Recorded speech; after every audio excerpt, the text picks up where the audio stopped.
Заврши истрагата за 46 осомничени за пожарот во Пулс за тешки дела против општата сигурност.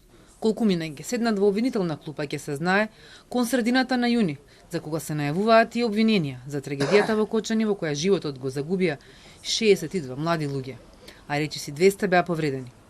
Во меѓувреме одбраната треба да направи увид во доказниот материјал и да предложи своји докази. Тимот од 13 обвинители сослушал околу 400 сведоци, роднините на жртвите, повредените, извршиле распит со осомничените, а ги анализирале и вештачењата.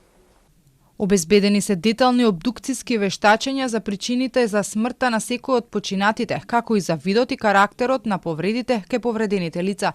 Изготвени се градежно и хемиско вештачење со кое се испита околностите во самиот објект, безбедносните стандарди, како и начинот на настанување и ширење на пожарот. Во однос на определен дел од документацијата за клубот се вршеше и графолошко вештачење. Од компјутерите и мобилните телефони се вршеше излекување и анализа на податоци, кои се вкрстуваа со останатите информации добиени во текот на истрагата. Во однос на работата и функционирањето на клубот, проверки по насока на јавен обвинител вршеше и управата за финансиска полиција. Истрагата за една од најголемите трагедии во земјава завршува со повеќе дилеми во јавноста. Прашање дали имало селективност и дали ќе има правда. Дел од одговорите треба да ги даде обвинението, но и судскиот процес.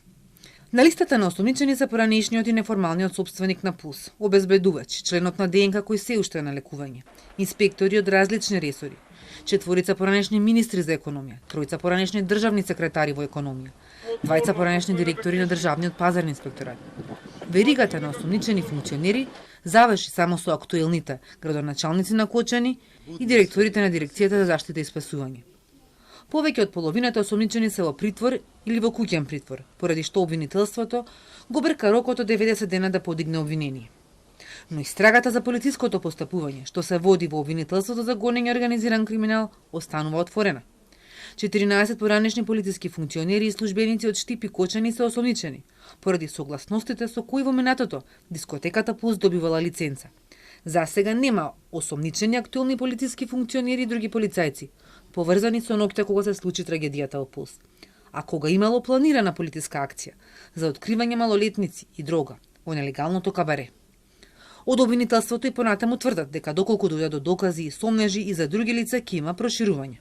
Според најавите од обвинителството, ќе има неколку предмети, но се уште се анализира колку и како ќе бидат групирани обвинетите.